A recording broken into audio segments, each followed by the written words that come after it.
Headlines brought to you by Chitale बंधू.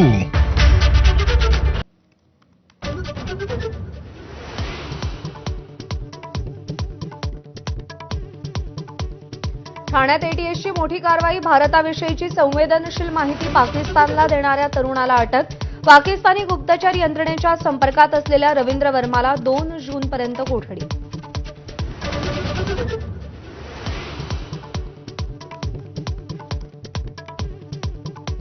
कारगिलहून पाकिस्तानला गेलेल्या नागपूरच्या महिलेला परत आणलं. सुनीता जमगाडेला 2 जूनपर्यंत पोलीस कोठडी.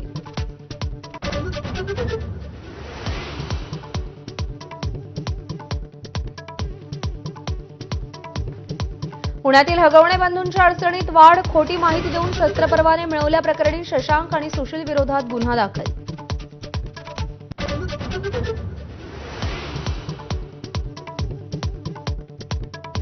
वैष्णवी हुंडाबळी प्रकरणी पती शशांक, सासू लता आणि नणंद करिश्माला 14 दिवसांची न्यायालयीन कोठडी. वैद्यकीय कारणानं जामीन मिळावा, लता हगवणेची मागणी.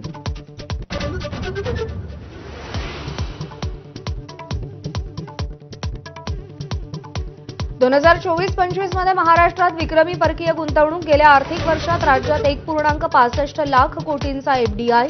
देशातील एकूण एफडीआयपैकी 40% गुंतवणूक महाराष्ट्रात. फडणवीसांची एक्सपो.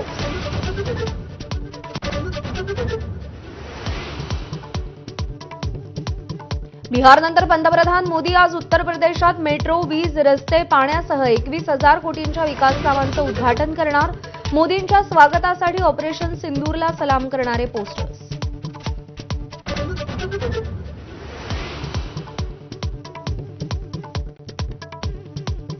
जम्मू काश्मीर दौऱ्यावर असलेले केंद्रीय गृहमंत्री अमित शहा पूंछमध्ये पाकिस्तानी गोळीबारामुळे बाधित झालेल्या कुटुंबांना भेटणार.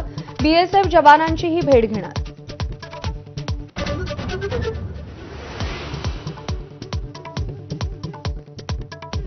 राज्यभरात झालेल्या पावसामुळे शेतीचं मोठं नुकसान. आंबा, संत्रा, द्राक्षाच्या बागा उद्ध्वस्त. हातातोंडाशी आलेली पिकं जमीनदोस्त झाल्यानं शेतकऱ्यांचा टाहू.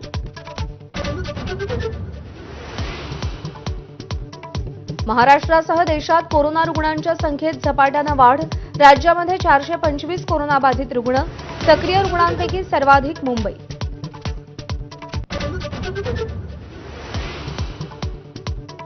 कोणालाही करा, मात्र गोकुळचा अध्यक्ष महायुतीचाच झाला पाहिजे. मुख्यमंत्र्यांच्या आदेशानं गोकुळच्या अध्यक्ष निवडीला नवं वळण. मुंबईतील बैठकीनंतर कोल्हापूरमध्ये काल 2.5 तास खलबतं.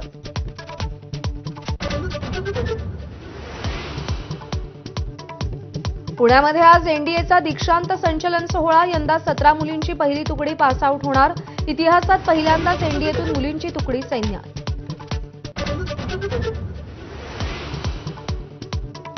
आयपीएलच्या पहिल्या क्वालिफायरमध्ये रॉयल चॅलेंजर्स बंगलोरचा पंजाब किंग्सवर 8 विकेट्सनं दणदणीत विजय. आरसीबी 9 वर्षांनी अंतिम फेरी.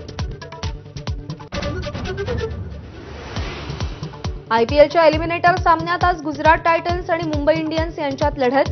विजयी संघ क्वालिफायरच्या दुसऱ्या फेरीत तर पराभूत संघ बाद होणार.